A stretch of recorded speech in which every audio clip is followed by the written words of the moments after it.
তো তাহলে একটা জিনিস দেখে আপনাদের, টানে অনেক মিষ্টি আছে, মনে হয় যদি গাছতে মাত্র হয়েছে যেরকম একটা গ্রান বাড়াইছে তাহলে সেরকম একটা স্বাদও আছে। তো সবাই আসবেন, দাওয়াত রইলো। তালের মধ্যে এক্সিস্টলি আর পুরো ভিডিওটা আমরা দেখাবো যে এখানে কেমনি কি করছি আপনাদের দেখাবো একবার রান্না পর্যন্ত। সবাইকে দাওয়াত রইলো, সবাই আসবেন। আল্লাহ হাফেজ। তো হ্যালো গাইস, আসসালামু আলাইকুম। তো সবাই কেমন আছেন? আশা করি সবাই ভালো আছেন। তো সামনে শীত আসতেছে, এখন তাল গাছে কিছু তাল হয়েছে, তো তালাই পিঠা খাওয়ার অনেক ইচ্ছা হয়েছে।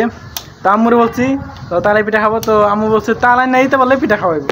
তখন বাড়াইছি তাল আনতে, এখন যেমন তোমার বাজারে দেখবো কোথায় তাল আছে, তখন থেকে তাল নিয়ে চলে আসবো। তাল না হলে তালে পিঠা হবে না। ওকে, তো আমি অবশ্যই রওনা দিয়ে দিচ্ছি এই গাড়ি রাস্তাঘাট। আমি এখন যাবো তোমার নাও বাজার, তো নাও বাজার যাই তারপরে ভিডিও হবো। এখন আমি সাইকেল নিয়ে বেড়া গেছি গতিহীনভাবে তোমার নাওবাজার রাস্তার দিকে রওনা দিছি। তো আগে নাওবাজার যেতে হবে, কারণ ওই বাজারের মধ্যে কম বেশি সবই পাওয়া যায়। তা প্রথমেতে আমরা নাওবাজার যাব, এই কারণে আমরা নাওবাজার রাস্তা ধরে পৌঁছে যাই নাওবাজার পরে যাই দেখি তাল পাইছি সহজে। তো আমাদের যাওয়ার রাস্তায় তাল পাই গেছিলাম, কিন্তু তাল ভালোই দেখতে ছিল, বড় বড়, কিন্তু তালের দাম প্রচুর চাই, একেবারে অতিরিক্ত পর্যায়ে চাইছিল তারা। আমি তো তাল পছন্দ হয় নাকি, তারপর এক মামার দামাদামি করি। তিনটা তাল কত দিবা? 180 টাকা দিই। 30 টাকা দিবে দাও, ওটা যদি 50 দিলে 30 টাকা দিলে অসুবিধা কই? হ্যাঁ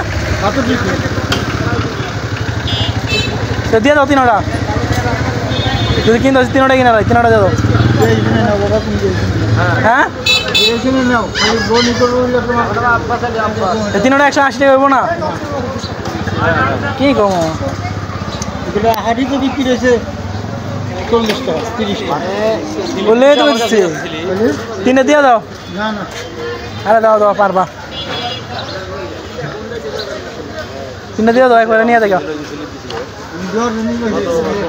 আমি নিয়ে তো নেই কইছি,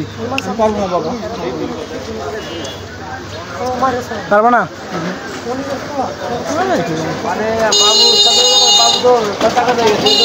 না পারলে কি আছে। তো অবশেষে আমি কিনে ফেললাম তাল। তাল আছে নিচে, তো তাল কেনার পর আমি শাক সবজি কিনলাম কিছু।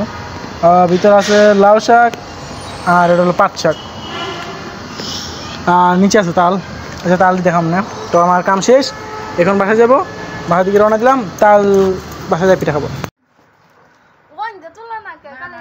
তো হ্যালো গাইস, তো সকাল দিক দিয়ে আমি তাল আনতে গেছিলাম, তো তাল আনা হয়ে গেছে, ছিলা হয়ে গেছে আমার। তো তাল উঠান ছিলা শেষ, এখন আমি তাল থেকে ঘষে রস বার করতেছি।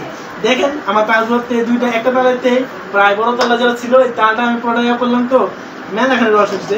এই রসটা দেখেন মেলাখানে রস হচ্ছে। তো এতটা পিঠা হবে, আপনাদের দাওয়াত রইল, সবাই আসবেন কিন্তু। তো এনাতে আমার পিঠা বানানোর কাম শেষ দিক দেয়া, সে দেওয়া না, তুমি স্টপ করো। তো তাহলে একটা জিনিস দেখে আপনাদের, টানে অনেক মিষ্টি আছে, মনে হয় যদি গাছতে মাত্র হয়েছে যেরকম একটা গ্রান বাড়াইছে তাহলে সেরকম একটা স্বাদও আছে। তো সবাই আসবেন, দাওয়াত রইলো। তালের মধ্যে এক্সিস্টলি আর পুরো ভিডিওটা আমরা দেখাবো যে এখানে কেমনি কি করছি আপনাদের দেখাবো একবার রান্না পর্যন্ত। সবাইকে দাওয়াত রইলো, সবাই আসবেন। আল্লাহ হাফেজ।